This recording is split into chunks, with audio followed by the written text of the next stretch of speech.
Hello, everyone. Connecting. Okay.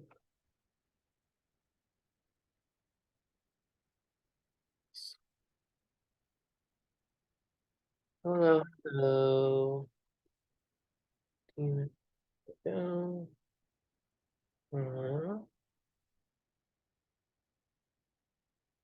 Uh, you're welcome. You should be able to change your name if you want. Um, I think that's kind of the main thing, right? Can everyone hear me? You can let me know in the chat.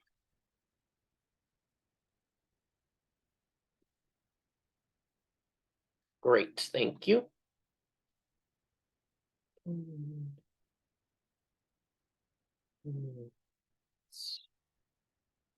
Thank you, everyone. Here we go. Make sure your name at least has your last name as it would appear on the roster. Otherwise, you can change it to whatever whatever name you normally use. There we go. Thank you. Okay. This is actually the biggest class that I've taught with this course. So we have, I think, almost 30 people. I think we have 28. So that's a lot of people for this. Okay. Great. All right, I'm gonna share my screen. I don't care if you see this stuff. And go to my PowerPoint here. And for some reason, this was happening earlier. My mouse was working.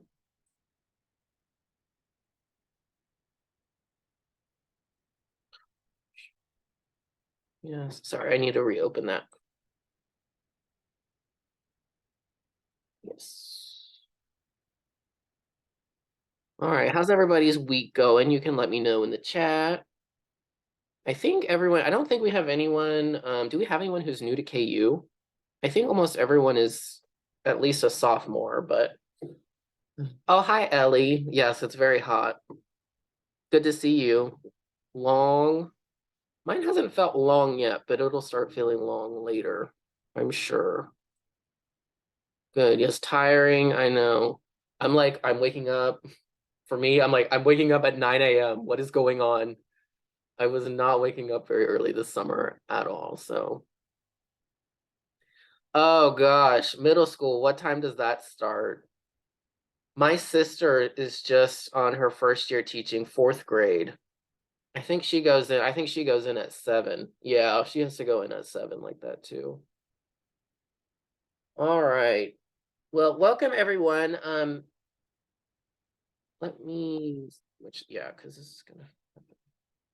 No waiting room. Okay. So if you're in here right now, and I recognize everyone's name, so you should be enrolled in one of these courses, HA 363, HA 373, or History 390. Can everyone see? I should ask, can everyone see the PowerPoint? The slides here? Good. Okay, so the course title is Modern Korean Art and Culture. And this is an 8-week course, so we go until October 13th. That being said, it's still, the same amount of work really as a 16-week course. It's just kind of all squished together. So my name is Logan Ward, and my pronouns are he or they. You can call me Logan because I am not a professor. I am a PhD student in East Asian art history, and I focus on modern contemporary Korean art and visual culture, more visual culture than art, really. I do have MAs though in art history and East Asian studies focused on Korean and Korean art. So I do speak Korean pretty fluently for a foreigner. So you can call me Logan. You can call me Lao Shi, Sensei, or Sensei. I have actually taken Chinese and Japanese 1 year of both, so I can't really speak them at all, but I know some things about them. So today what we're going to do is go over the class structure, and then I'm going to give a kind of short lecture on modern Korean history, and then I'll go over our after class assignments. So the most important documents for this course are on Canvas, and they're the syllabus, which has a schedule in it, and the rubrics. So let me go over to Canvas. Okay, are we seeing the Canvas homepage? Great, thank you very much. So this is what it should look like. Basically, all the logistical stuff you need for the week is on the homepage. We have the Zoom information here. It never changes. It is always this link. It's the same room, same passcode. My office hours are also here, which I'll talk about in a moment. But every week you want to go over here to the modules, which is on the left side.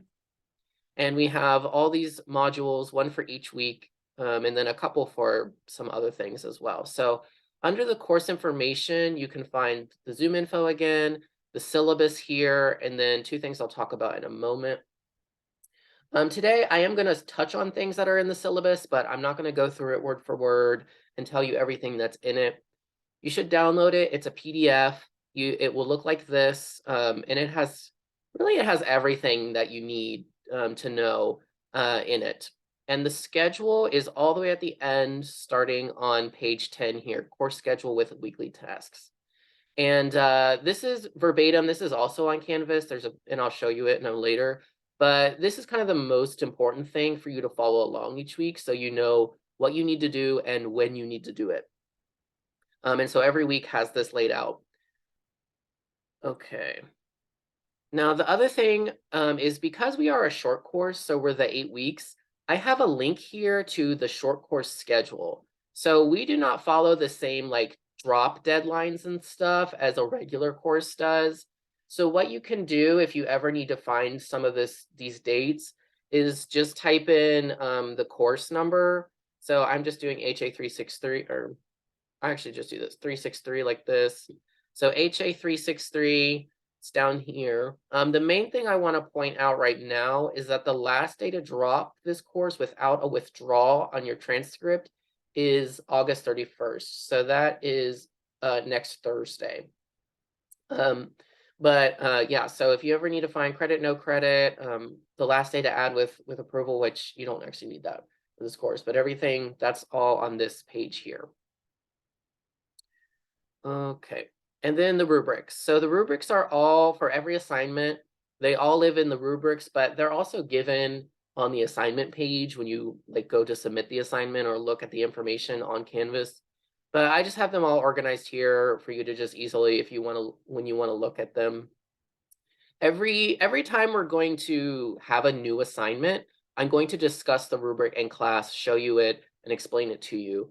So you don't need to necessarily figure this out yourself. I'm going to take you through it today. We're going to go through a couple of them already, but these are just all here for your information.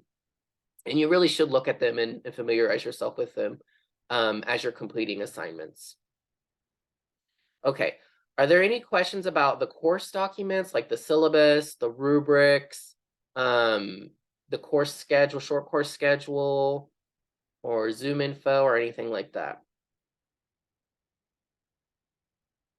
If there are no questions, I would like it if you could just say no in the chat so I know nobody's typing away. Thank you very much. Great, thank you very much. Okay, so where did this go? Here it is. So my office hours are Mondays and Tuesdays, or not Tuesdays, Thursdays, Mondays and Thursdays, 1 o'clock to 2 o'clock p.m. I do them in person at the Spencer Museum of Art in room 214. And I also just open an online Zoom room as well. So you don't have to come see me in person. The link is on Canvas on the homepage. It's also in the syllabus. So there is a sign up, which I didn't put that on the slide, but there's a sign up to meet with me, or you can email me. That link is also on Canvas. And if you have issues or questions about it, you can just email me and ask me. But office hours are a good time for you to come and ask me questions pertaining to the class, to school, to Korea or art history, East Asia, just really anything. I can be here to answer your questions, or if you want advice on something, I was an undergrad less than 10 years ago. So I remember and know a little bit more closely what it was like to be in your position than some of the professors who might be, like much older than you. Um, so I might be a little bit better of a advice giver than someone or know a little bit more what you're going through. The other thing is if you need help with assignments, really this is the best time to actually get like one-on-one help. Sometimes if you're someone who I see is struggling, I'll ask you to meet with me. So, if you feel if I ask you that, then I think there's an issue basically. Okay. So, when you email me, I think every teacher instructor has some kind of email etiquette they want you to follow, and I am no different. Generally, I just want you to put the course number, so HA363, EALC 373, HIST 390. Your full name, please, the date, which I know I can see it, but it's just easier for me to look at the read the topic. And then just a word or phrase describing the content or like the question that you're sending me or whatever. So here's an example you can see. So plenary response question would be like the content. And generally, I would appreciate if you could be a little bit more formal, like a letter. It's just good manners or etiquette. I don't like saying hey or hi teacher or like no greeting whatsoever. And make sure you put your name in, like sign it like sincerely or thank you with your name. It just feels better reading it that way. It's probably a nitpick, but maybe it's one of the ways I'm old fashioned. So if you're a student who requires accommodations, please apply with the Student Services ASAP. That information is in the syllabus. I reach out to every student that I get requests for. And so if I don't reach out to you by this Friday, that means I have not received a request about you. So please be proactive about that because your accommodations are requirements, like it says required accommodations, not just privileges or something like that. So please stay on top of that. I highly encourage you to do so. All right, so on the syllabus, I'm going to go over some of the purposes of this course. So the number one thing we're going to be doing is really learning about Korea, particularly Korean art and visual culture. We're going to be learning about Korea kind of through art and visual culture. And we'll talk about what those terms mean as we go along here. But in addition to doing that, or like while we're doing that, we're going to be practicing connecting a lot of different kinds of contexts. So like political or historical contexts. We're going to talk a lot about identity.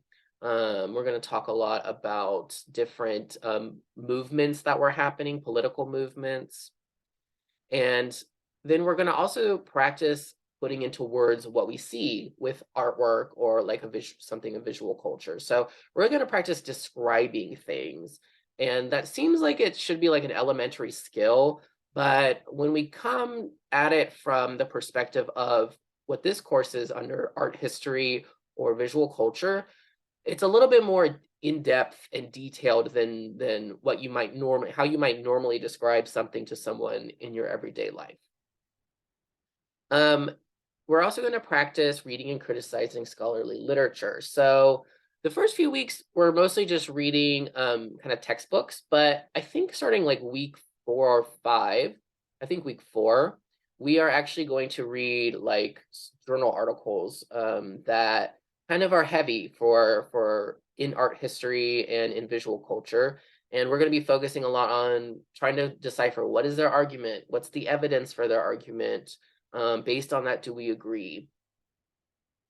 And then we're going to be practicing writing in a scholarly manner. So all the assignments in the course are writing, essentially. There's no like multiple choice quizzes or anything like that. It's all like written responses. And so we're going to be doing a lot of writing. And then basically, yeah, we're going to be putting all this all together to discuss, understand, come to some new understandings about both Korean culture and identity and art, and also our own culture and identity. A lot of the course, or a lot of what we want to do in this course, is think about what is our background as an individual or as a collective, and how does that compare with the backgrounds and the context that are surrounding this place and these people in Korea, right? So assignments and points. So this is also in the syllabus, of course. There's a total of 450 points for the course, which is really not that much.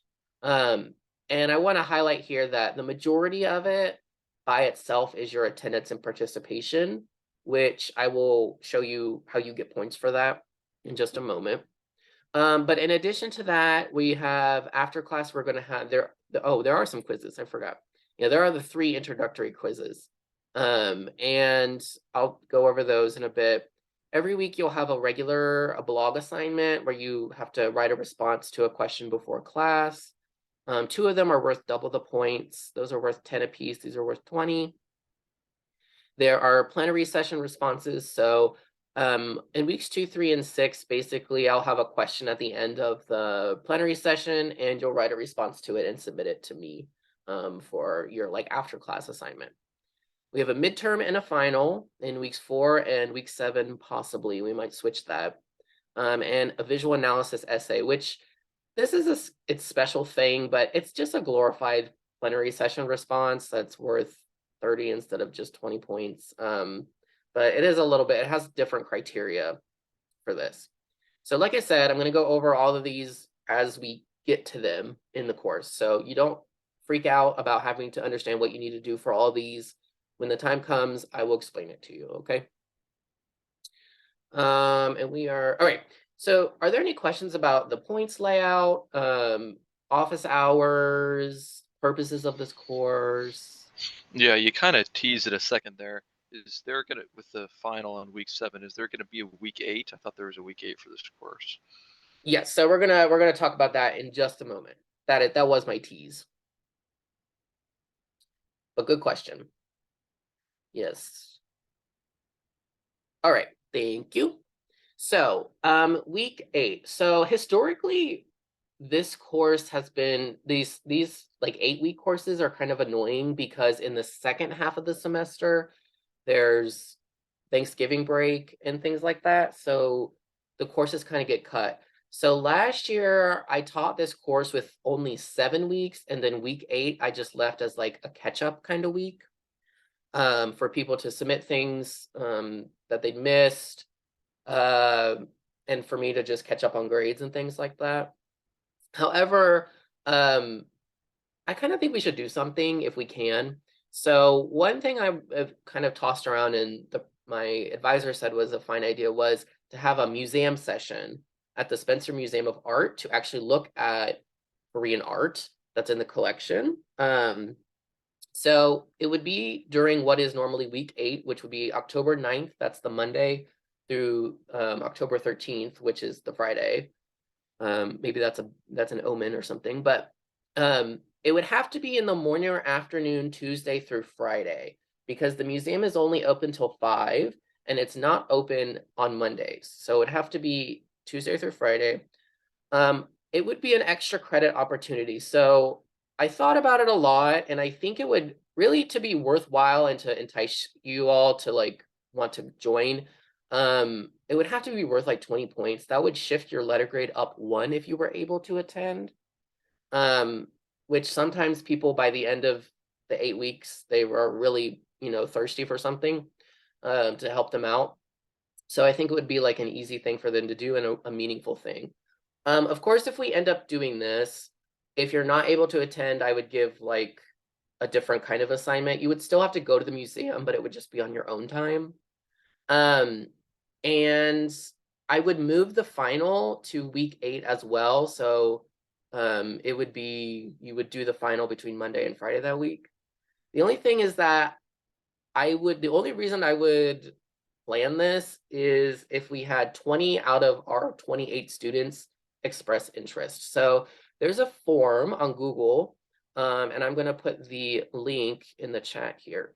Why is this not? There we go. And for you to respond to and express your interest or not. Let me put this here. There we go.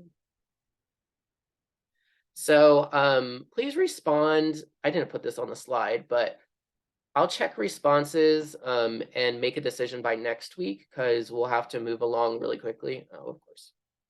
Here.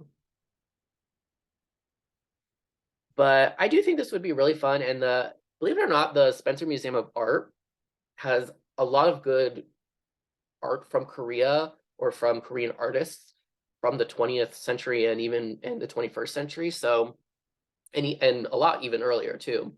So it would be a really cool way for you to actually see some of the stuff, like see something like what we talk about in the course. So I think it'd be a great opportunity, but we'll see how many people are interested in that. Are there any questions about how this would work or what it would be before you express interest or not?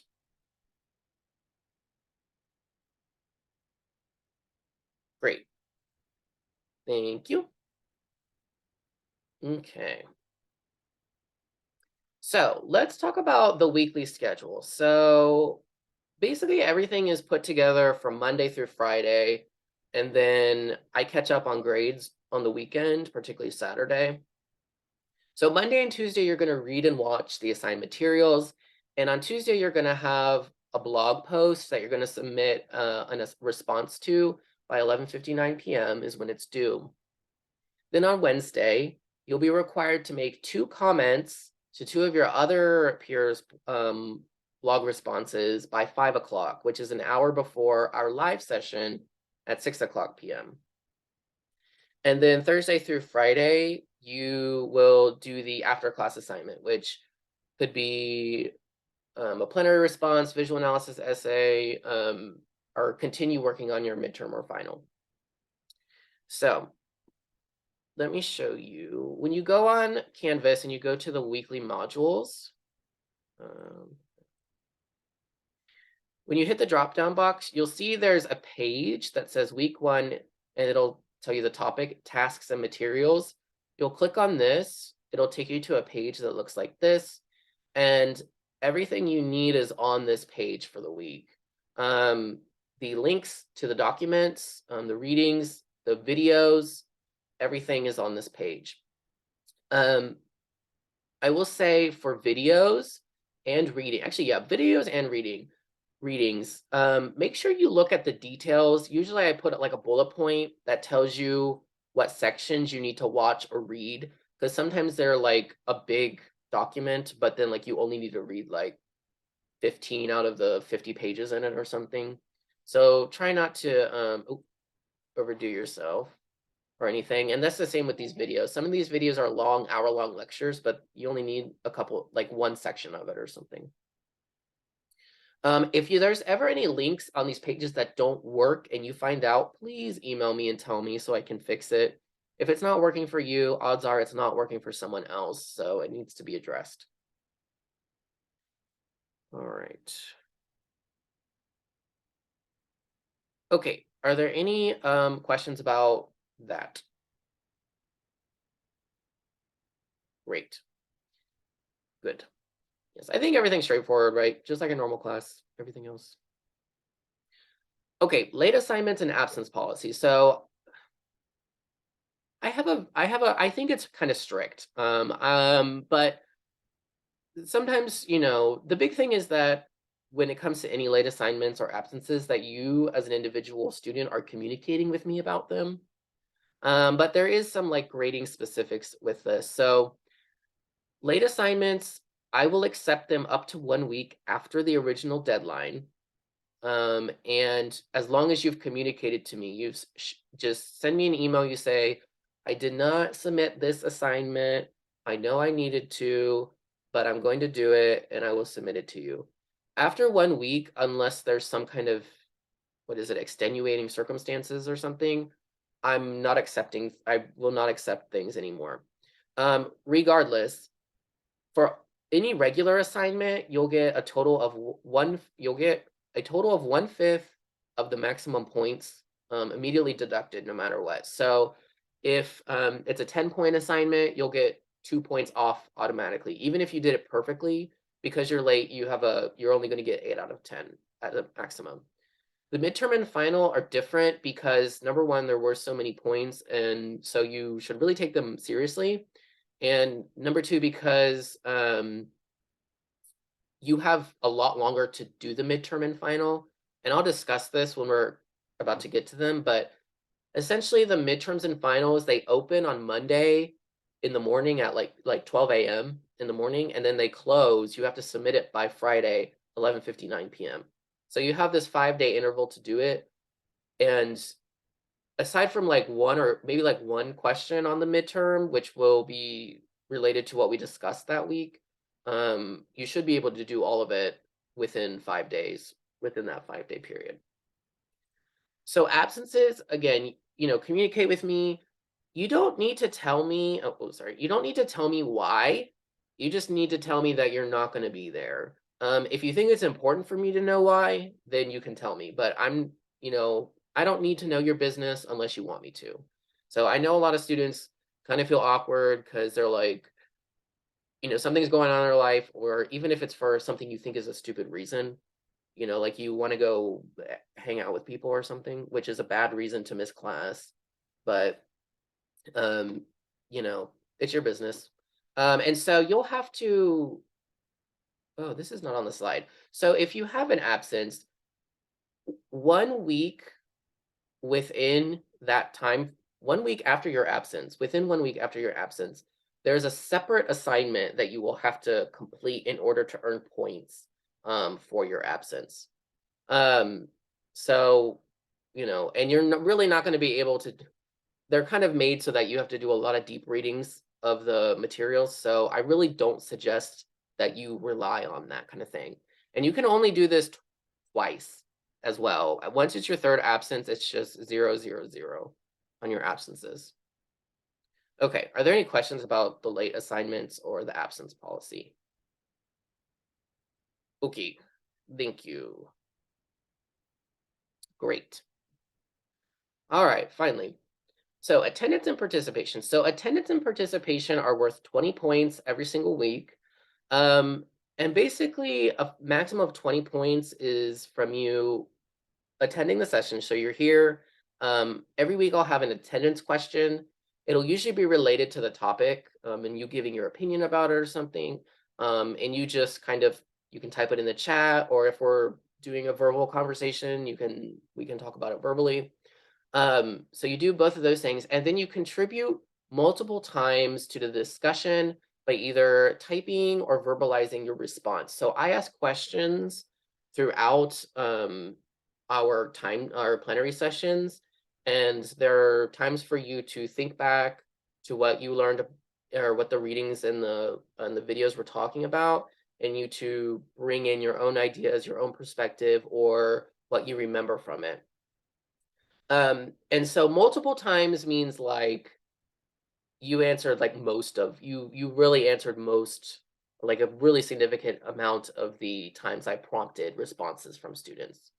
I used to say like 3 times more, but then I would get not very good contributions. So make sure your contributions are also more than just like, I like that artwork or something. I liked that reading, something like that. And then you can see, I mean, the worst would be, so even if you log in to the session, if I don't see you participating in the chat, or if I don't have a verbal exchange with you, then I'll give you some points for coming, but I don't know if you really were following along. I don't know if you did any of the materials for the course. I don't know. So you're not going to get many points for that. All right. So let's have our first attendance question. So this is, really normal. About you, type in the chat, and so we can compare all of how we are quite a diverse group, actually. All of our different things here. So you don't have to tell everybody everything, but your major or your minor, or your department, what rank or year that you are, if you'd like. And I would be particularly interested to know if you've taken any East Asian language courses, traveled to East Asia, or taken any art history courses. Because I went through and counted, and we really only have Yeah, 10 people out of 28 who are doing something related to art history or East Asia. There's no overlap between the two. So and I'm going to go through and I'm going to greet everybody and say your names. Okay. Patty. I like that name. That's kind of like a little bit of an older name, isn't it? That's very cute. Double major in English and art history. Great. Minor in business. Wonderful. Nice to meet you, Hattie. Samantha, if you go by Sam or something else, let me know. Visual arts. Yes, we have a lot of visual arts students, I think. If you're doing visual art, what media do you practice in? That's what I would like to know. David, nice to meet you. David Porter. We have a few Davids, I think. David Porter, visual art. Katie, poli-sci and environmental science major. Great, welcome. Tabitha, history, great. Amelia, double major in English and visual arts, wonderful. Molly, history major and business minor, senior year. Yes, there's a lot of seniors in here. There's a lot, actually. Nice to meet you. Lauren, illustration and animation. Very cool. Very fun. Tanya, visual art, senior. Yes. I have been to a few. Oh, well, I'll tell my answers in a moment. Yes, great. Elizabeth. Elizabeth, if you go by another name, let me know. Art history and classics. Great. Good. Those two go together, don't they? Alex, aerospace and Korean. Wonderful. Good. 2 years of Korean here. Um, Roshi, let's see, visual art, yes. David Quirk, history and econ, senior, no East Asian courses, great. Good to know. Gabby, nice to meet you. Sociology. Oh, manga history. Good. With Michael, I think, taught it, right? He's a friend of mine. Lindsay, senior in illustration. Is illustration and animation in visual art? Is that like its own thing? Good, good. Jacob, nice to meet you. Good. Megan, you're 5. Oh, good. You're 5 at KU. Yeah, everyone takes their own time. Take your time with your degrees, your school, whatever it is. Trust me, I've been in graduate school I'm going on my 5th year now in graduate school, so it takes a while. You have taken East Asian art history. Good. Hayden, nice to meet you. Good. Prehistoric to Renaissance art history. Good. This will be quite different. There'll be some overlap, though, actually, I think. But for the most part, it'll be pretty different. Good. In Korean language, Athena is studying Korean. Great to meet you. Oh, good. Where'd you go in Korea? Did you go to a school? Stefan, nice to meet you. Industrial design. Tanya, Charlie. Great. Sophomore. Good. Yay. Good. Okay. And Kevin last. Yes, Kevin, I think you're a graduate student. Yeah, you're in your graduate year. I guess there some kind of combined bachelor's and master's architecture program. Good. Oh, minor in art history. Okay. Olivia, psychology. Great. And pre-law. Very good. Ooh, psych and pre-law. That's a good combo. Great. Awesome. Nice to meet you all. All right. Yes. Oh, Ellie. Yes, Ellie. Great. Yes, I remember you, Ellie. Nice to see you again. Marley, nice to meet you. Good. All right. Anna, yes, Anna's here too. Okay, mainly painting. Great. Well, we will talk about painting. Trust me, we will talk about painting. Good. Yes. All right. Wonderful. All right. Gwangju, you're in Gwangju. Oh. In Gwangju, not Gwangju-si. In Gwangju and Gyeonggi-do. Is there a Gwangju in Gyeonggi-do? Okay. 5 year, come on. Great. All right. So I am, let's see. So my bachelor's degree is in actually something called arts management. And I worked in a museum, but I also minored in Korean and I studied at a school called Sagang University as an exchange student for just 1 semester. I went to Ohio State University. I'm from Ohio. And I have been to both South Korea and Japan. In South Korea, I've been to Seoul. I lived in Seoul for a while. I've been to Busan, Gyeongju, um, and Yeah, I think those are the only main areas that I've been to. I've been around Gyeonggi-do to other areas as well. And in Japan, I've been to Kyoto, I've been to Osaka and Nara. And I never took any art history courses when I was in my undergraduate.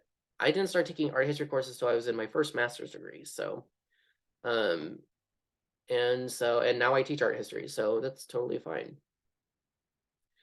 All right. So, as if I haven't talked enough, I know. I wish I could have taken, I only took 1 year of Japanese here, actually, when I got here, and I wish I would have learned more. And we're going to find out that Japan is very integral to learning about to Korean history. So, all right. So, I'm going to go through this lecture here. We have plenty of time. Good. So, Korea, a brief introduction. So this is what Korea looks like, if you haven't seen it before. It's a peninsula, and we're going to talk about that a little bit today, why that's kind of significant. Why is it a peninsula, the peninsular part of it? And there's South Korea and there's North Korea, right? We're going to get into the how that happened. But first, when I say Korea, what do you think of? What are some things that, what are some images, some associations that you have with the term Korea or Korean? When somebody says that, what are things that you think of? K-pop, yes, Samantha, absolutely, K-pop. If you like K-pop, we're going to be talking about it in week 7. And I am teaching a course on K-pop in the second half of the semester as well, which I will plug a little bit later in the semester for you all to sign up for. Good. Yes, we are going to talk about K-pop. Food. Yes, food is a huge thing. K-food. One thing we're going to learn, and we'll talk about it a little bit, is they put K in front of everything, right? So K-food, K-pop, K-dramas, right? Yes. Oh, Tanya, you're already getting to what we're going to talk about. Celadon glaze, Korean celadon glaze. Yes.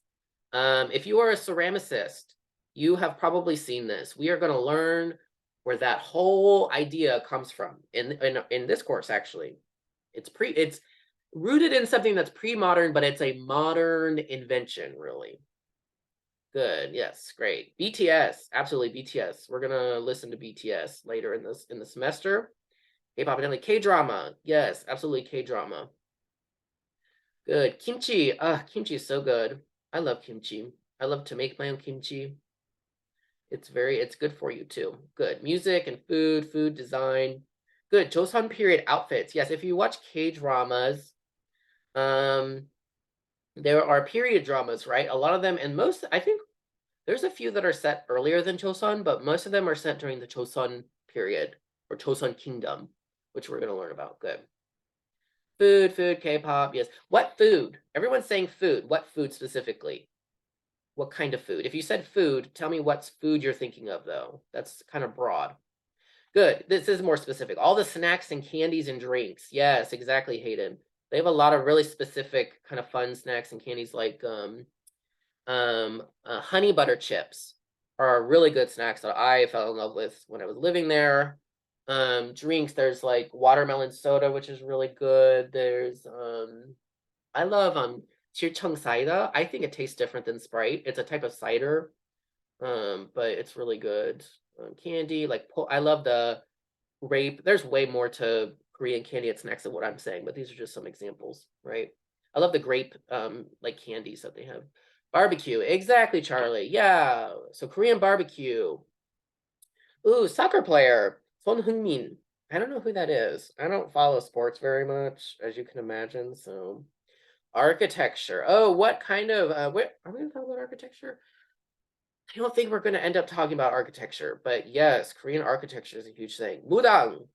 Yes, Mudang. Unfortunately, we're not going to touch on Mudang in this course. So that's shamanism. Shamanism is a indigenous it's a religion kind of, but it's kind of more of like a spiritual or system and stuff like that. So yes, K-dramas, exactly. There's a lot, there's so much. I have I stopped watching K-dramas because I got K-drama fatigue. Because there was just so many that I was like, no, I'm done. I'm not doing it. Bibimbap. Good. Yes. Bibimbap. Black bean noodles. Yes. Tteokbokki. Yes. Good. White kimchi. Yes. Pek kimchi. I like pek kimchi too. Great. And japchae, corn dogs. Yes, Korean corn dogs. No one believes me who's never been to Korea or seen Korean food that Korean corn dogs are like specific. Good. All right, we can go on and on. Yes, great. Oh my gosh, I love how many different Korean foods we all know. Very good. So, what we're going to talk about, so what we notice here is these are a lot of really fun things, right? But what we're going to talk about in Korea, it's going to be fun, but it's going to be a little bit more, just to warn you, darker than that, because when we talk about modern Korean history, there's a lot of war and a lack of sovereignty, subjugation of Korean people. And so that's what we're going to be focusing a lot on in this course. But we are going to also talk about the more fun and positive stuff as well. So, where are we? Where is Korea? So, we're here, right? And then Korea is over here. What is this region called that's circled over here on the right of the screen in a red circle? It's this larger region to which Korea belongs. Does anyone know what this is called? East Asia. Yes, so Korea is part of East Asia. Good. And then we can take it even bigger and we can say Korea is on the continent of what? I know it seems elementary, but we got to review this. Yes, Asia or Eurasia, both are fine.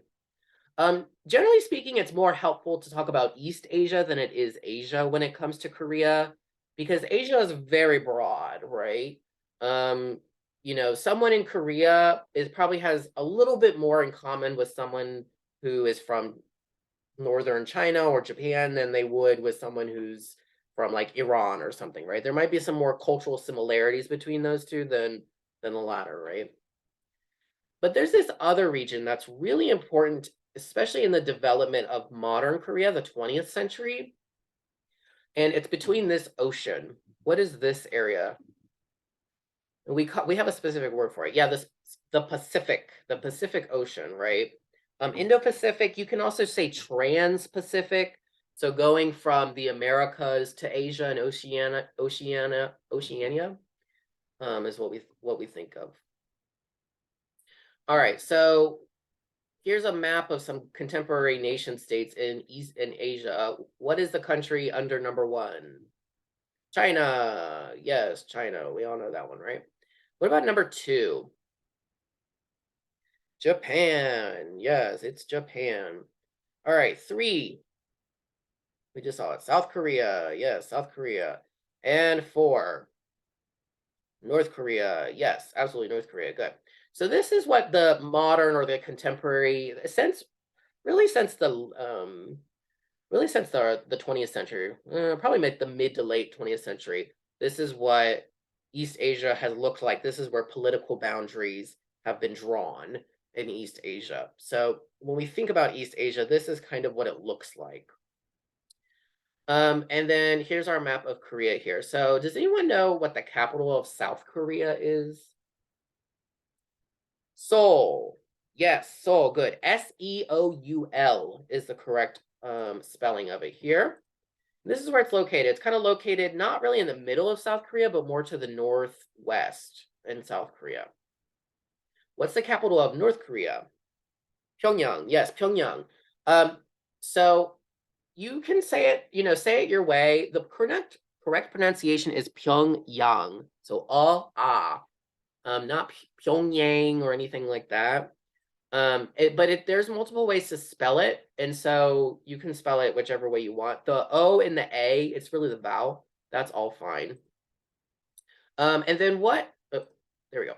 And then, does anyone know what the name of the line that the boundary dividing North and South Korea is called? The 38th parallel. Yes, exactly. Very good.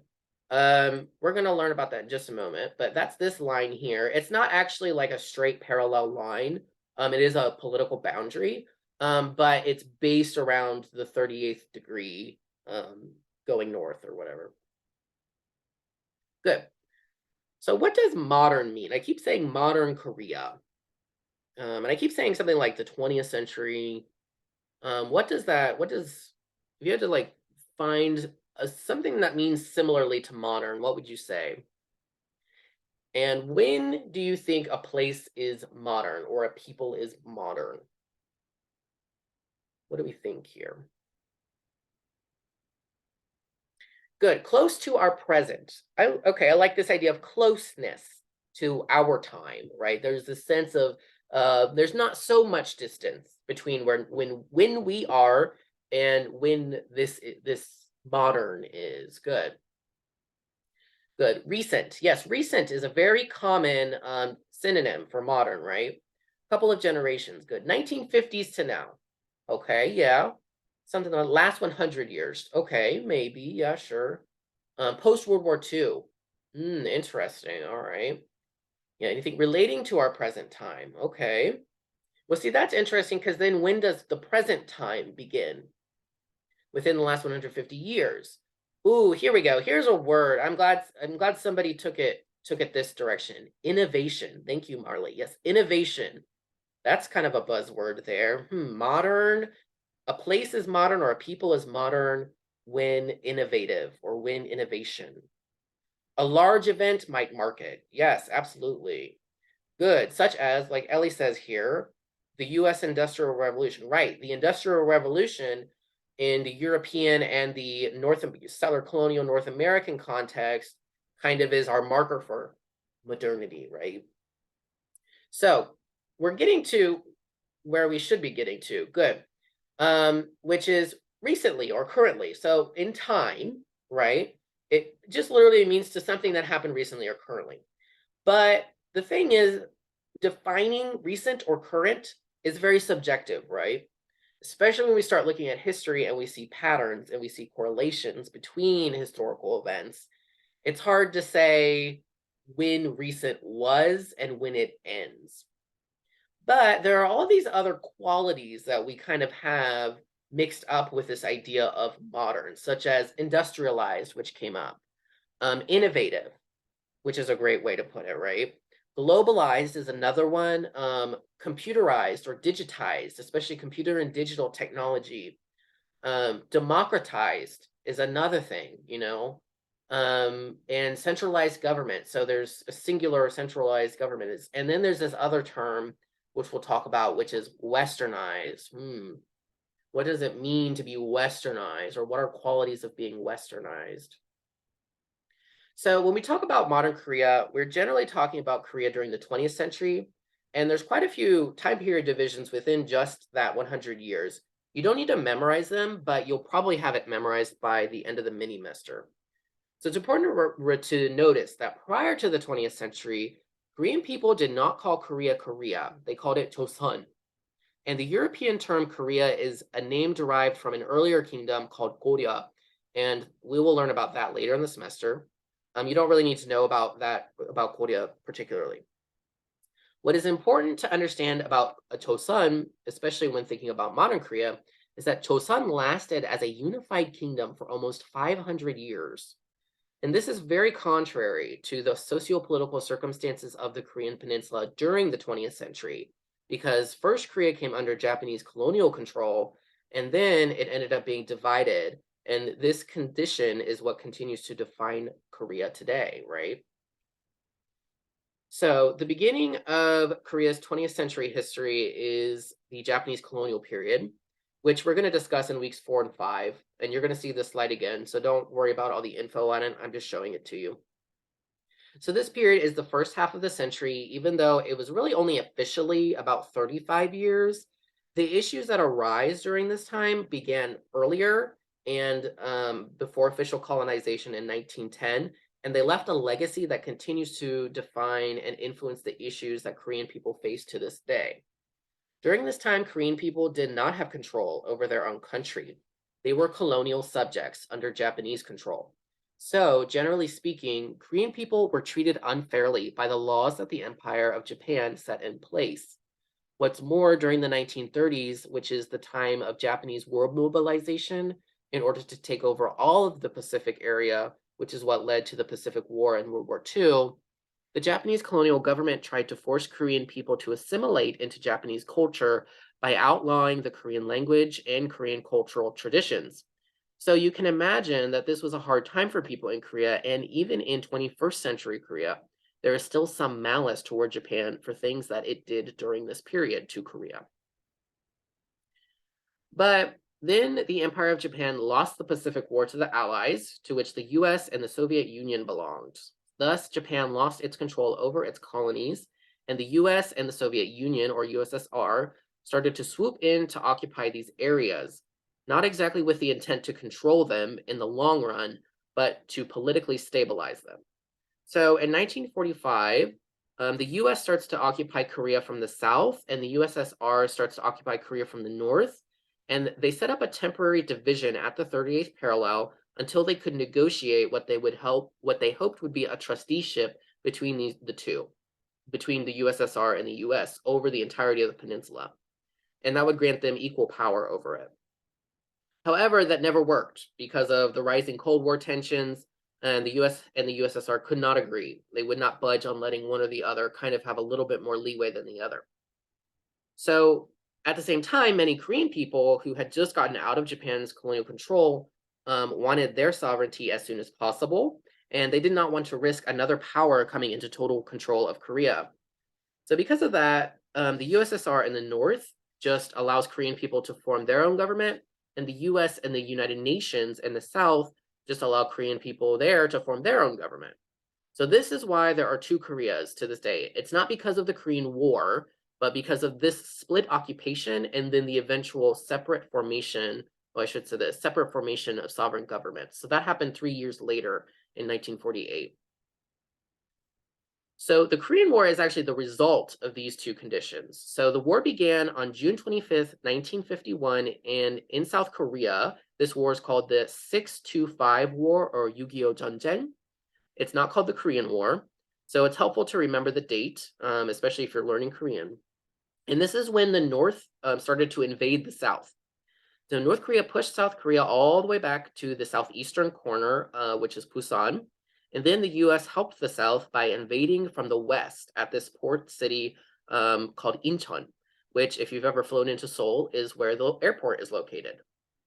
So, to help the North, China and the Soviet Union started sending troops from the northern border. And then the United Nations troops entered Seoul and started acting as a neutralizing party between everyone. So this is how the Korean War became not just Korea's war, although that's originally what it was, but a many people's war, right?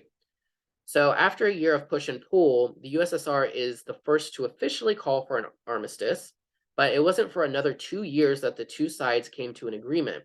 And it does not really change the division on the peninsula, right? It's still separated more or less the same way as it was before this day, and it's still just an armistice. It's not a peace treaty, really, that much. So, even though there's many different parties involved, it was Korean people on both sides who got the brunt of the war atrocities. So, about 2.5 million Korean people either died or were killed, 1.5 of whom were just civilians, people trying to live their everyday lives. So, compare this to the 39,000 US or United Nations troops and the 600,000 China USSR troops who are calculated to have died. Then, among the people who survived, among the Korean people who survived, it's officially counted as of, I believe, 2021, that this is an ongoing project, that about 43,000 families were estranged due to the war, during the war. And that's all there is as an official documentation of that. So imagine how much it actually is, right? If everyone had their voice heard and their story told. So we get to today and we have these two separate Korean states, and they seem very different on the surface. So North Korea still calls itself the old name Joseon, while South Korea calls itself Hanguk, which means Korean People's Country. North Korea is a dictatorship with its own political and economic ideology, which is called Juche, and we'll learn about that next week. It means self-reliance. But South Korea it ended up going under numerous dictatorships, actually, before finally achieving democracy in the 1980s, which we'll learn about in week 3. Now, the South Korea is an integral part of the global economy and global community, and it maintains its own mixed market economy. And we'll talk a little bit about economics in week 6 and 7. North Korea has 26 million people, while South Korea has double that. But both speak Korean and they can understand each other. And most importantly, underlying their belief about themselves, about their nation state, is that they are the true Korea. They both claim the peninsula, its people, and its past as their own heritage, identity, culture, and history. Now, they have different interpretations of it, and they have different stories or different perspectives on the stories that they tell. But nonetheless, on the inside, their national identities are rooted in the same place, the same people, and the same past. So, with that in mind, are there any questions about Korea? We can do that. We have lots of time left still.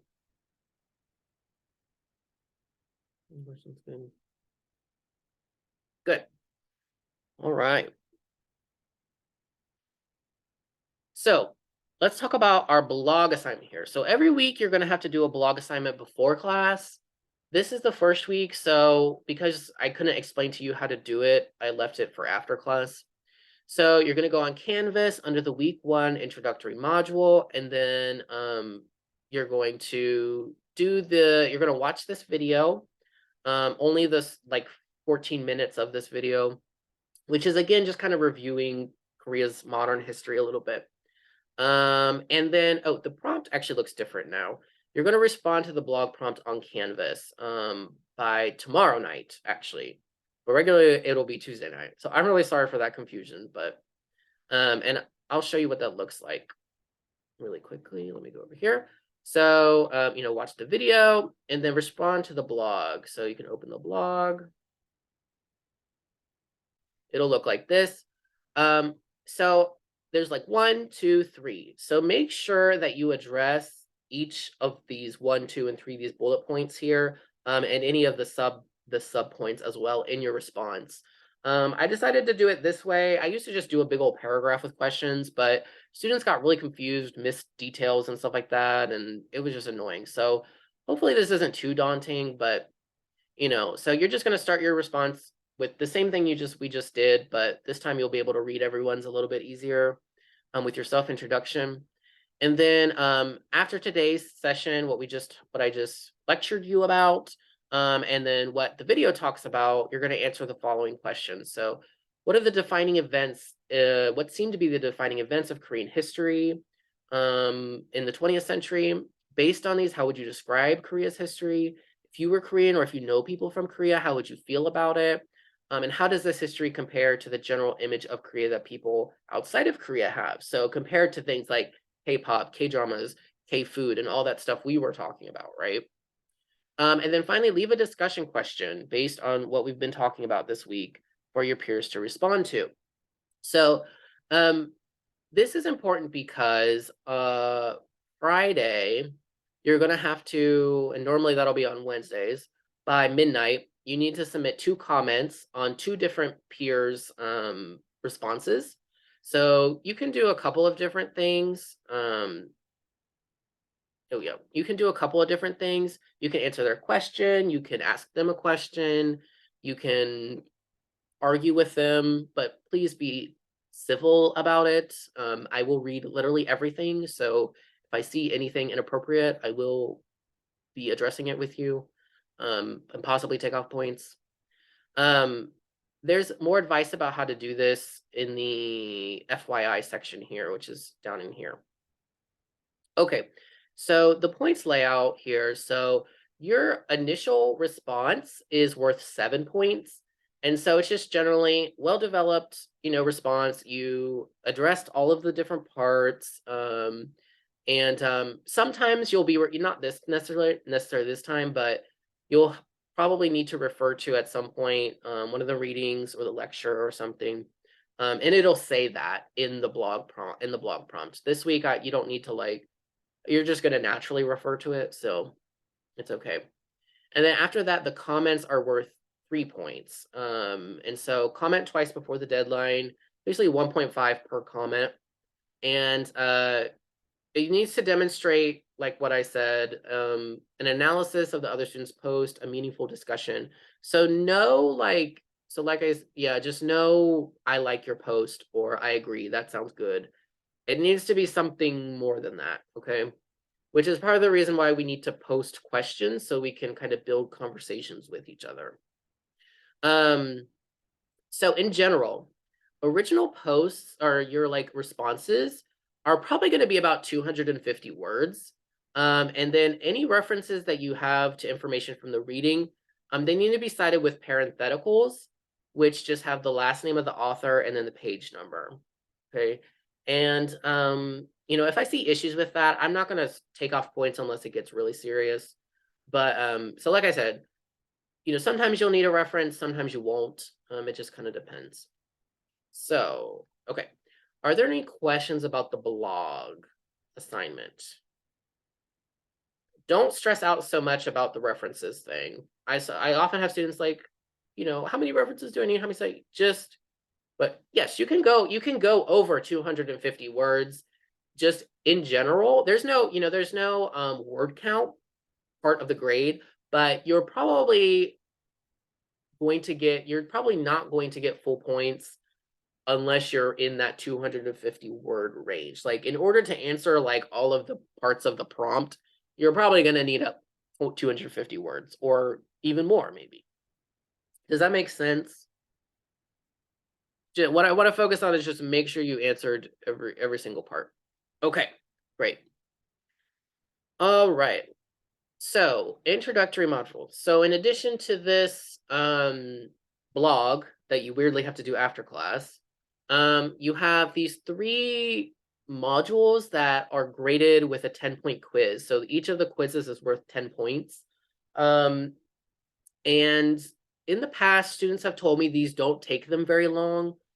But I'm going to be honest with you, I feel like it would take me a long time, especially if I didn't already know stuff about like Korean romanization or Korean geography or visual analysis. But so just do your best on them. And if you have questions about them, I'm going to show you them in a minute, but remember to just ask me. So these are all again in the module. So I'll show you this. You can get to them a couple different ways. So you can just get to them here. Oh, I have them all open actually. Click on it, open it, and it'll look like this. It'll have an introduction that you really should read. And then the tasks 1, 2, 3, 4, 5, 6, 7, 8. Do everything in them. Most of them are just like short, like snippets of things. So, you know, it maybe it'll take you a long time, maybe it won't. But you really should start on them before Sunday night, I would suggest. And they all look the same like this. So the geography one and the visual analysis one.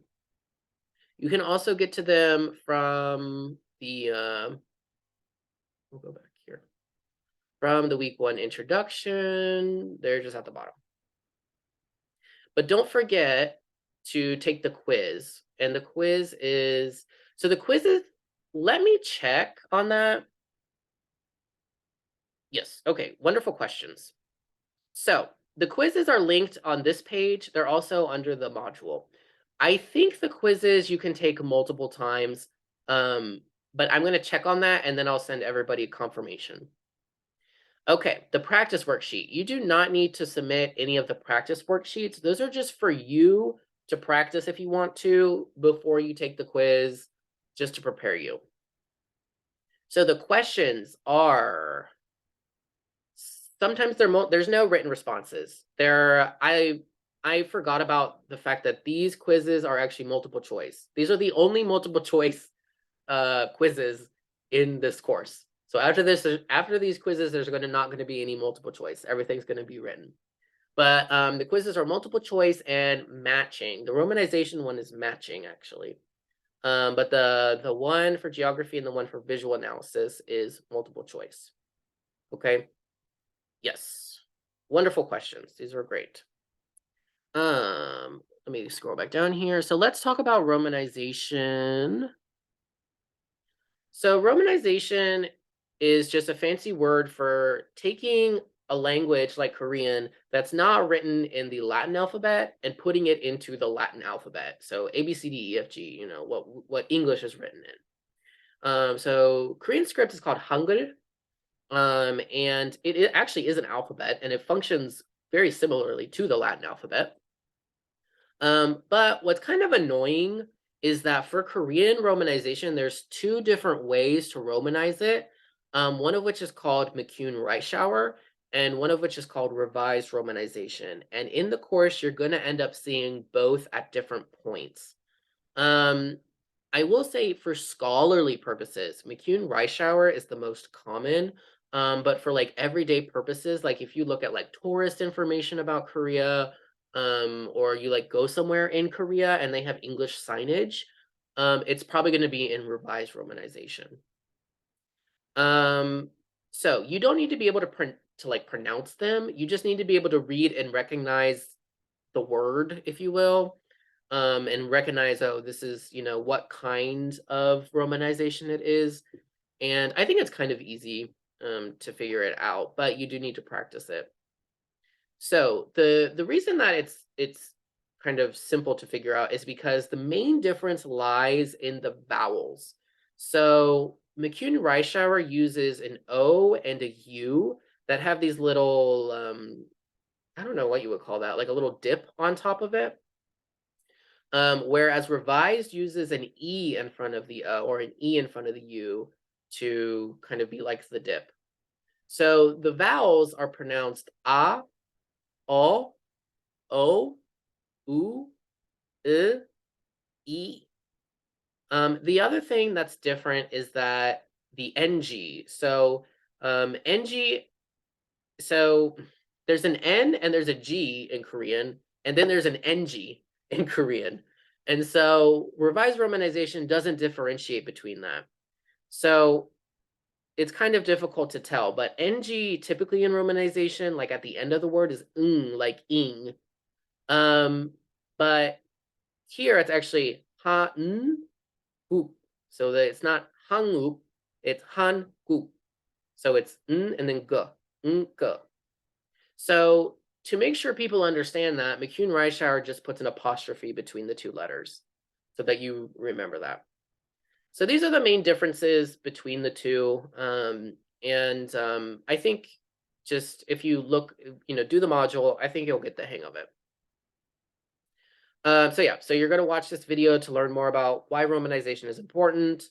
Familiars, read about the rules and practice, and then take the quiz. So the quiz is matching McCune Reischauer with revised romanization. So if you're given the McCune Reischauer, you have to pick which word is the revised romanization and like that.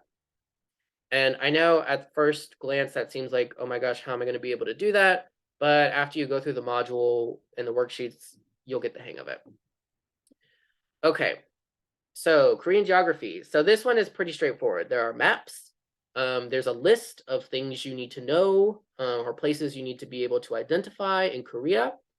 Cities, provinces, mountains, and rivers. You need to memorize where they are, and then on the quiz, you're going to get a spot on the map, and then you need to select. The selections will be given to you. Select which place or mountain or province or river or city it is. Okay. And then visual analysis. So we're going to talk very deeply about visual analysis next week when we start really looking at artworks. But watch the video and take notes about it, review the examples and the terms in the module, and then the quiz is a testing of your understanding of the definition of the terms. So you're going to be learning, if you've already taken art history, actually, I don't really think any of the art history courses, except for the ones that I specifically have taught, do a visual analysis, like just learning how to do visual analysis portion. So if you've taken an art history course before, you may or may not have done this. But you're going to be learning like art historical terms that we're going to use in class and that are going to show up in the readings and whatnot. So it's important that you know what they mean. Okay. So are there any more questions about the modules? No. Okay. If you have questions about them, let me know. Let me write this down. Let me check attempts on the quizzes, and I will get back to you. And there is no time limit on the quizzes. I do remember that for a fact. There's no time limit. All right. So my last pieces of advice are follow the weekly tasks carefully.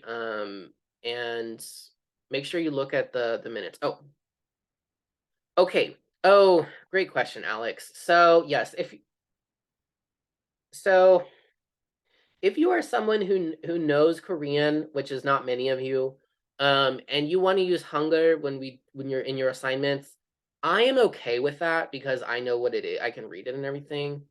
But everyone else, if you ever have to use a Korean word in an assignment, you will already have seen that word before in romanization, probably in McCune Reischauer, okay? So for example, artist names or specific like concept names. So like when we talk about a political movement in week 3, we're going to learn a specific term that it just doesn't translate into English. Like we just have to learn that term as that term, but you're going to see it over and over again. So you're going to know how to write it in English, okay? Or in the Latin alphabet. But yeah, but if you want on your assignments to use Hangul, please don't use Hangul on the blog assignments because your peers have to read it. You can put it in, but make sure you put romanization with it as well. But good question.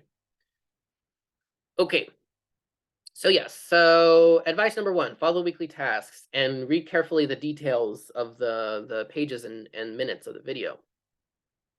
Manage your time. So definitely start longer assignments, which we'll get to, like the midterm and the final before the day they are due. I cannot tell you how many times students actually admit to me that the reason they didn't get to turn it in on time is because they just started too late. I get that it's very difficult. I worked a part-time job. Actually, I worked, sometimes I worked almost a full-time job. When I was in undergrad as well. So I get it. But, it's part of life is managing your time. Um, Everything is writing except for the intro quizzes. So make sure you review and edit your writing. If you are using Word or Google Docs, in addition to it, I suggest Grammarly. I'm not getting paid to tell you that like everyone on YouTube is. It's not perfect, but it can catch things that you don't normally catch. And that Word and Google Docs don't always catch. Okay. And there's like a free version of it that you can use. Don't depend on it for everything, but it can catch little things pretty well. And then this is the last thing that students always forget for some reason. So this course is online. Mostly everything you do is online. Everything you submit is online. I cannot stop you from looking at course materials. So, you can just use everything. Use everything to help you as you're doing your assignments. Um, it's open book. Everything is open book. Good. All right. So there are a few questions here. So quick question. The main post is due tonight. No, I'm sorry. The main post is due tomorrow night. Tomorrow night, Thursday night. And I'll send after class, I'll send a does everyone get the Canvas announcements when I send a Canvas announcement? Because sometimes people do and sometimes people don't, which is why I've been kind of doing announcements and emails. So please let me know if you get those. So I'll send out a reminder. You don't need to, you'll definitely be able to do the blog tomorrow. It shouldn't take you more than really an hour, I don't think. So it's not a rush tonight to do it. Good question. Do you know what weeks we should plan on starting the midterm? So the midterm and final are weeks 4 and either 7 or 8, depending on what we do with the extra credit thing. Because it's open book, I don't personally think you need to necessarily study for the midterm or final because not only are you going to have to, but the midterm and final does have citation and reference requirements. So you are going to have to go back to and find evidence for some of your answers in them. So I tell students, I really wouldn't stress about studying for the midterm or final like you would for like a multiple choice in-person kind of test, because you don't need to really memorize. You'll need to memorize which reading addressed what and remember that, but you don't need to memorize facts and figures because you can just look them up. Yes, so the plenary sessions, like this one, is being recorded, right? I think yes, it's being recorded. Yes, I will post the plenary sessions for you to go back and look at them and review along with the slides every week. However, I will say in the past, I've had issues where in the conversion to my computer from Zoom, it corrupts. So I've had that happen like multiple times actually. So I wouldn't rely on having the recording of the plenary session, but if I will provide it for you if as long as I have it. Good. Okay. So we do get Canvas announcements. Okay. Oh, you don't get them as an email. Oh, I get emails. So for the Canvas announcement, I get emails that that an announcement has been shared. Okay. It might be something in your settings, Ellie, that you'll have to fix. I'm not sure. Because I know other people don't typically get them. But anyways, you should have you know, you're probably getting on Canvas every day, at least for a moment anyways. So you will see the announcements. But from here on out, I'm probably going to use the announcements feature in Canvas to convey information to everyone, okay? Okay. No, you don't need to include, so Sam asked me a question here directly. I hope that wasn't meant to be like a quiet question, but you don't need to do there's no bibliographies or citation pages or anything like that required. Even if you have the references, because I already know all the materials. You should only be referring to materials from class. So I do have students who sometimes try to use outside sources, and I prefer you don't do that because I may or may not know what's in that source. But at least with the sources in class, I do know. All right, so it's 7:15. So thank you all very much for listening and taking in all of this copious information. So everyone is free to go if you'd like. If you have questions or want to ask me anything, you're welcome to stay and talk to me. Um, but otherwise, thank you very much. I will send out reminders about assignments and everything shortly. Thank you. Is my last name? Oh, yes.